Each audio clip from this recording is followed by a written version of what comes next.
Hello everyone, Bag here, and welcome to my complete Yao Guang guide. Here, on top of going through her teams, builds, playstyles, and premium options, we'll also be going over how Elation works in depth, so that you can be a more informed player and puller than when you got here. Timestamps are below if you don't need to hear me repeat stuff that I said in her teammate tier list, and with that, let's get into things. Yao Guang is a 5-star physical Elation unit who acts as a general buffer to Elation units. So before we get into her kit, let me give a rundown on Elation as a whole. Again, I went into this in her teammate tier list, but if you want a more thorough explanation, then well, here you go. Elation as a path revolves around Aha, who is summoned on the action bar whenever there are any Elation units on the team, with its own speed that is variable depending on the speed of every Elation unit. It starts with a base speed of 80 before adding the fastest Elation unit speed and dividing it by 5, and then the second fastest Elation unit speed and dividing it by 10. And since we only have 2 Elation units, that's all that matters for now. This basically means you can expect Aha to have around 100 to 130 speed, depending on whether or not you have only Sparksy and Yao Guang on a team or if you have them together. But if you really want to min-max Aha's speed, you can get it to the ideal 133.4 speed if you give both Sparksy and Yao Guang a good amount of speed, specifically with Yao Guang at 200 and Sparksy at 134. This speed tuning is less important than you would initially expect, since Aha's action value is not reset between MOC's wave switch, meaning unless if you end a wave with Aha's action, its action value will be misaligned in some unpredictable way. On Aha's turn, every Elation unit first of all gets cleansed, and second of all they automatically send out an Elation skill, which is a new ability in a similar vein to Memorspite skills for Remembrance units. There seems to be a set order in place for who gets to act before who in Aha's turn. So for who we have right now, Yao Guang always goes before Sparksy. It's just how it works. The other mechanic to go through with Elation is its own new stats. The vast majority of the damage that comes from Elation units is done through Elation damage. So say instead of fire damage, it's actually fire Elation damage. This Elation damage has its own formula that notably does not scale with units' attack or damage percent, meaning that unless a unit has a stack converter in their abilities, like Sparksy does for attack, there are no orbs that can buff Elation damage. Instead, besides the usual crit and Death Shred vulnerability red shred true damage buffing shenanigans, there is a new Elation stat that cannot be gotten through main or substats, but can be gotten through minor traces, relic sets, character abilities, and so on. This Elation stat is basically just a replacement for normal damage percent, with the main unique thing about it being that it's much more scarce and therefore more valuable. This does also mean that standard supports like Robin, Bronya, Sunday, or Ranmei will have their buffing capabilities be heavily reduced in Elation teams, but more generalized universal buffers like Tribi, Cypher, or RMC still do their job perfectly fine. The other resource that matters for Elation is Punchline, which is a stackable resource that also affects Elation damage, in a similar vein to Elemental Mastery and Genshin. Punchline is accumulated when entering combat, after Aha's turn, and via Elation characters' abilities, with the first two both varying depending on the amount of Elation allies on the team. This Punchline accumulation is team-wide. Everyone contributes to one collective pot that everyone can then also benefit from. When Aha's turn comes around, this accumulated Punchline is consumed with the Elation skills that are being sent out. Then afterwards, that consumed Punchline is given back to each unit in the form of a 2-turn buff called the Certified Banger state. Having any amount of Certified Banger activates unique passives in the kits of Elation units, with those passives being the only things that scales off of Certified Banger. For Sparksy and Yao Guang, all of their Elation damage outside of their Elation skill is dependent on having any Certified Banger, which essentially results in Certified Banger acting as a Punchline equivalent for all Elation damage dealt outside of Aha's turn. A unit can also have multiple Certified Banger states with individual turn counts, with the total amount of stacks of Certified Banger on each unit being signified by a number next to their icon in battle. You also do get a 20-stack Certified Banger at the start of combat, which means you do get a bit of a head start in scaling for every unit's non-Aha Elation damage. Also, in the time since my last video, they actually shifted some numbers around in the Elation damage formula, making Punchline a good bit weaker. I'm not really sure why they did this, but it is still worth pointing out. So, in essence, Elation introduces a bunch of new names and mechanics, but the bottom line is that there's a summon equivalent on the action bar that lets your units send out unique Elation abilities, with these abilities scaling off of a stackable resource that you build up during the fight. If you understand that much, then you'll do just fine for now. Alright, let's say hi to the people joining us after skipping the Elation section. Hey skippers! We just went over the Elation mechanics, sorry that you missed out, so now let's go through how Yao Guang fits into everything. Yao Guang's basic is a blast attack like Jade or Tribi that also regenerates a very non-standard 30 energy. Her skill's functionality is a carbon copy of Ranmei, being a field that lasts for 3 turns, while also being set up at the beginning of combat with her technique, giving 30 energy without costing any SP. The buff it gives is giving the team Elation Elation based on 20% of Yao Guang's Elation, and we'll talk more about how she gets Elation with her traces. It's also noted that her basic and skill both generate 3 punchline, so no matter what you do, she generates 3 punchline per turn alongside 30 energy. Her ultimate is the most important part of her kit by far. First of all, wow, it has a cost of 180, which does make her basics 30 energy make a lot more sense. Second of all, it gives the team 20% res pen for 3 turns, which also sounds a bit shaky with that ult cost. Third of all, it generates 5 punchline, and fourth of all, it gives Aha a free extra turn. This extra Aha turn is special in that it does not consume punchline, and instead works off of a fixed 20 punchline for the sent out Elation skills, which is then afterwards sent out as a 20 punchline certified banger buff. This is the real center of her kit, as currently there are no other ways to expedite Aha's turn, at least without relying on enemy or stage gimmicks. And when there's units like Sparksy that rely on their Elation skill for a majority of their damage, that's a pretty big deal. The small 2 punchline after every Aha turn still procs with Yao Guang's ult, meaning that while the ability says it gives 5 punchline, in reality using it gives 7. Moving on, let's cover Yao Guang's Elation skill that she sends out during Aha's turn. It's first of all a pretty simple AoE attack with some bounces afterwards, that then applies a 3-turn debuff of 16% vulnerability. It's good that this is always sent out before Sparksy's turn to ensure that the debuff is applied before her damage, at least. Although you might still have some problems with uptime depending on how fast new enemies spawn in a given fight. It should also be said that Yao Guang does have some legitimate damage to her name. It's not the most important thing in the world, but it is definitely higher than some other units who claim to hold that niche, like say Saridra. Besides her Elation skill, the other way Yao Guang contributes damage is via her talent. When Yao Guang has any certified banger states, which will basically be permanently, she gives allies an additional hit of Elation damage, with the Elation that's factored into this hit coming from whoever has more Elation between Yao Guang and the attacker. Consuming SP with an attack also makes this additional damage proc twice. Going to her traces, and oh, there you go. There's some Elation percent in her minor traces, as well as some very hefty crit rate and speed. Her first trace gives her 30% Elation for going above 120 speed, while then also getting 1% more for every 1 speed over 120, going up to an unrealistic cap of 320 speed. So if Yao Guang has, say, a standard 180 speed, this means she'll have around 100% Elation depending on the rest of her gearing, meaning she would then give out 20% Elation from her skills field. This isn't really that much. Like, Sparksy's minor trace gives 28% Elation for free, and that's not also mentioning the 80% from her first trace, but it is one of the very few ways to buff this stat, which does add a lot to its value. On top of the fact that Yao Guang is also the only unit that can use the Elation support set, which means she's also the only unit that can give its 10% Elation buff. Speed stacking is also the primary way to boost Yao Guang's own damage, since again, Elation damage doesn't scale off of attack or damage percent, so crit and speed are the only stats that matter in that regard. Speaking of which, her second trace gives her 60% crit damage, while also generating 1 SP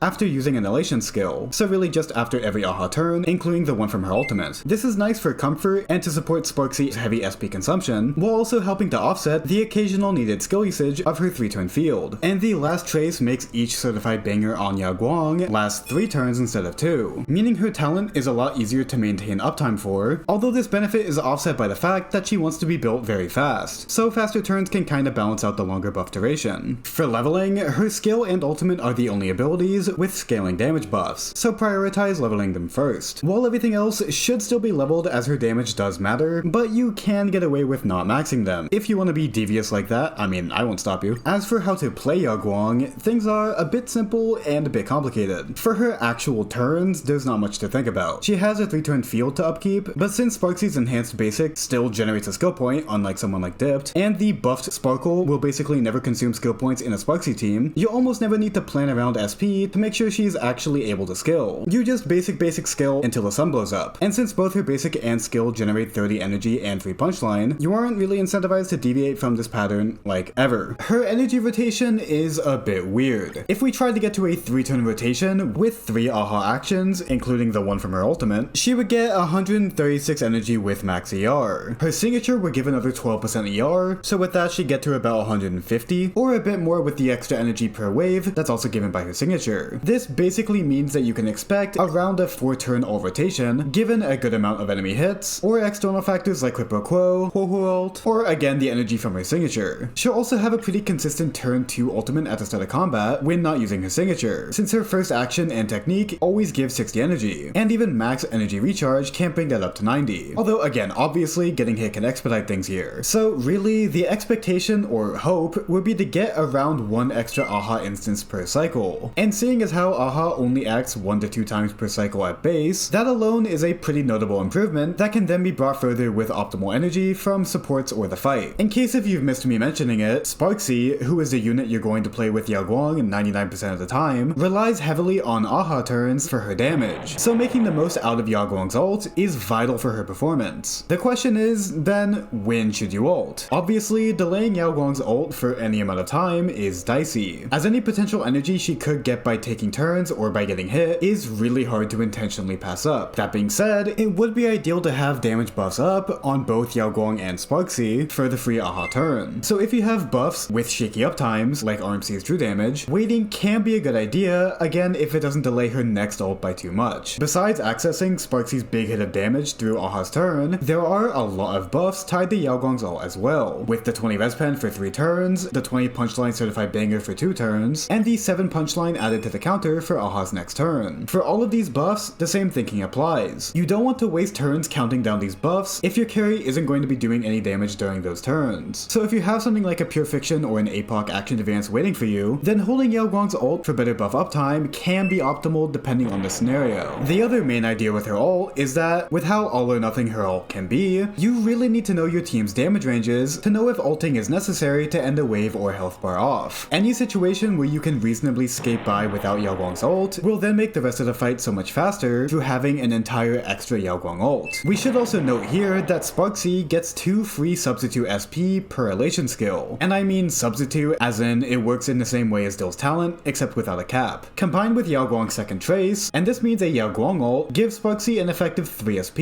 which is yet another thing to consider when weighing whether or not to Yao Guang ult before a Sparksy turn. The last main thing to note about all of this AHA turn stuff is that Yao Guang's ult will produce an AHA turn that will probably be weaker than an actual AHA turn thanks to its fixed 20 punchline. So say you're almost at the end of the first wave of MOC, and you're deciding on whether or not to end the wave with either a natural AHA turn or Yao Guang's ult. Ending it with Yao Guang's ult would likely be more optimal if it can kill, as again, since AHA's action value does not reset between waves, this means AHA will basically just go right away at the start of the second wave, minus whatever action value it had when you finish the first wave with Yao Guang's ult. This would also basically ensure that you can get 2 AHA turns within that second wave's first cycle, which is very important if you are trying to 0 cycle clear. And for really min-maxy stuff, using Yao Guang's ult first is also optimal, since if AHA's turn comes around while Yao Guang has max energy, she would miss out on the 5 energy from her Elation skill. 5 energy might sound like nothing, but with an ult as important as hers, with a cost as high as 180, every little bit counts. I would say, overall, Yao Guang is a pretty simple unit to understand, so long as you can wrap your head around how Elation works. Right now, in the grand scheme of things, there's not that much complication of when to send out her ult, when the 2 current Elation units that make use of it either apply a debuff or deal a big hit of damage. Despite it being a new path mechanic, it's not exactly new territory to know when and how to use debuffs and big hits of damage. But I can see her becoming a lot more complicated to play when we have multiple Elation units all relying on her extra AHA turn to achieve their respective game plans. A plug here to subscribe. We're in full swing on 4.0 coverage, so if you want this type of coverage for Sparksy or any other 4.x unit, then stick around. I have a goal of hitting 50k subscribers by the end of the year, so if you are a repeat viewer and you haven't subbed, I would really appreciate you helping me reach that goal. Alright, enough yapping, back to the vid. Gearing Yao Guang is kinda simple. For sets, you have 2 options. You can go the new Elation support set that gives Yao Guang some good crit and a team 10% Elation, or you can go 2-piece speed. If you want to run the 133.4 speed AHA build, Yao Guang needs to be around 200 speed, depending on how much speed Sparksy has above or below 134. With 2-piece speed and her signature, Yao Guang would need around 35 speed from just substats, which is possible, but maybe not too realistic to expect. And again, this is only if you care about getting 2 AHA turns in the first cycle of the first wave, since afterwards AHA's action value will be misaligned, and specific speed thresholds won't matter. So for most players who want Sparksy to be run on base speed, and are fine with AHA at around 125 speed, you can just run Yao Guang on the default support set, which still gives a single 2-piece speed bonus if that's any consolation. For planers, it's the same thing. Sparksy has an attack converting trace, so while you can run either Lushaka or Keel, you'd probably prefer Lushaka for the extra ER. You can also go another 2-piece speed for the high speed breakpoint Dream, and Von Whack is also good here if you want to get 3 turns in the first wave's first cycle, while also getting the very important 5% ER. TLDR. For main stats, it's crit body, speed boots, ER rope, and whatever has the best substats for the orb. Other than the orb, which doesn't matter besides maybe doing tank stats for sustainless runs, there really is no variance in what main stats to go for. For substats, then, by now you should understand that crit and speed are the only stats that matter. I would say to shoot for around 180 to 190 speed, and if you want to shoot for 200 to also get 3 turns in one cycle, then, well, good luck. Some speculation is that when we get a third Elation unit on the team, their speed being added to the AHA speed formula might make Yao Guang's speed a lot less demanding to get AHA to 133.4 speed. Maybe, because we don't know how the third unit being added to the formula would actually look like. So in that case, her speed wouldn't be nearly as annoying to work with. Speed is more important than crit since it also contributes to her skill field's buff, but good crit is still nice as she does have very tangible personal damage. One last thing to note about speed is that in combat speed buffs do affect the AHA speed equation. So if you have something like Ho-Ho on Messenger or RMC on the Amphoreus Planar, that can also help with things, albeit in a shaky way since the speed buffs aren't up 100% of the time. As for the light cone situation, things are thankfully a bit forgiving for it being the first day of the new path. The main free-to-play option is a self-buffing and enemy debuffing light cone, which is actually not bad for being free. And since you can get it in the MOC shop, you can get multiple S5 copies of it to give to both Sparksy and Yao Guang, as its debuff actually does stack. So with this context, you will always have a strong free option to fall back on with Yao Guang, making her signature not strictly needed due to a lack of alternatives or anything like that. Evaluating her signature is then kinda awkward. Extra ER and fixed extra energy every wave means we have a highly variable light cone. Sometimes the extra energy will lead to an extra ult, which would be massive, and sometimes it won't. It's entirely fight dependent. A similar thing is going on with the speed. If you don't need it for the build that you're going for, then it's a useful but not needed stat. But if you are trying to really min-max her speed, then it's basically required. I would say, overall, that it is a pretty strong option to go for, especially in the future when Yao Guang's ult becomes even more important, with more Elation teammates relying on it. But the free option is genuinely strong enough to where I don't think it's that bad to skip it. The 50 crit value to the team is also fantastic, but again, not required. Sparksy's signature is a more general damage amp with a strong team-wide Elation buff that might be more impactful in a mono Elation team. Although for right now, with Sparksy as the main carry, it's not too ahead of the S5 Battle Pass option, if you do want to commit to getting 5 copies of that. My advice would be that if you are getting Yao Guang, try and play without her signature for like a week or two to see how it feels. And if you don't like it, then consider getting her signature, as its actual impact is matched by just how much better it makes Yao Guang feel energy-wise. For teams, well, I already made a teammate tier list going more in depth on her synergies, but for a TLDR, there's only really one team that she's notable in. She is a best in slot teammate for Sparksy. Yao Guang is not needed to make her work, but there is no unit that can match her utility of expediting Elation skills. I do also think she will become more and more important the more Elation units there are on the team. So if you care about Sparksy's team building long term, then I think it's reasonably safe to say that you should probably get her. That being said, reruns are a thing, so if you want to actually wait and see how Elation develops, then that's entirely fair too. I do think Yao Guang is the most important partner for Sparksy to have, and I do also expect that to be at least somewhat true for future Elation units, although that is just speculation. But as for the rest of the current roster of carries, there really isn't much to write home about. While their synergy was heavily nerfed, you can still use her as a third team slot option in Archer teams. But with the way things are now, she is pretty thoroughly outclassed by the general options. And outside of Archer, she will provide pretty decent damage amps with inconsistent uptimes, and pretty decent personal damage, but it will almost never be worth it to run her over generic damage ampers. She is an Elation support first and foremost, meaning for now, she is rather niche, but time will tell how much her role is expanded as the Elation cast grows. And then finally, we have her Eidolons. Yao Guang's E1 gives an extra 20 to the fixed punchline from her ult's free AHA turn, as well as giving a flat 20 death shred to the team's Elation damage. Her E1 is very different from her signature in that it's a flat damage increase rather than fixing any of her issues with speed or energy. As such, it's very easy to say that her signature is better than her E1, but this E1 is not a bad damage increase anyways, as its death shred can stack with Sparksy's signature and Sparksy's relic set to be more worth it than normal. But really, we've seen this kind of support E1 1,000 times before, which is to say that it's good, but less universal than its similar competition. Her E2 gives the team 12% speed and 16% elation. This is kinda mid to be honest. 12% speed on Sparksy and Yao Guang gives around 4 more speed to AHA, which can make a difference, but it's not an E2 level of a difference, you know? And 16% elation is a big boost from the 30-ish% elation Yao Guang would normally give in total, but again, for E2 standards, you would usually want more than this, so I would say it's pretty skippable. Her E4 gives a flat 1.5 times multiplier to the Elation skills sent out by her ultimate's free aha turn. While this sounds like, and is, an insane damage increase, it is held back a bit by being only for aha's turns from her ult, which you should be getting once, maybe twice per cycle. Still, for E4 standards, this is way better than usual. Not to where it's worth pulling for, but if you do somehow end up getting it, you can at least be happy that it's not Firefly E4 levels are bad. And her E6, oh god damn it, there's another new Elation term. Okay, merrymaking only exists in Yao Guang's E6 and nowhere else so far. In the Elation damage formula, merrymaking is basically just a separate multiplier in the same vein as vulnerability or true damage, but again, it's only for Elation damage. So within her E6, it just means that the team's Elation damage is increased by 1.25 times, along with her Elation skills damage being flat out doubled. I don't really have much to say about this, as it's just another big damage bump without any new mechanical changes. If you want her E6, it will be a big damage jump, but it's not worth 7 copies if you do need me to tell you that. And with that, that's everything. Going to the channel member corner just to say that I appreciate every single one of you for your support. Expect a pull priority video on 4.0's banners before the start of my Sparksy coverage. And until then, I hope you all have a great rest of your day. Bye!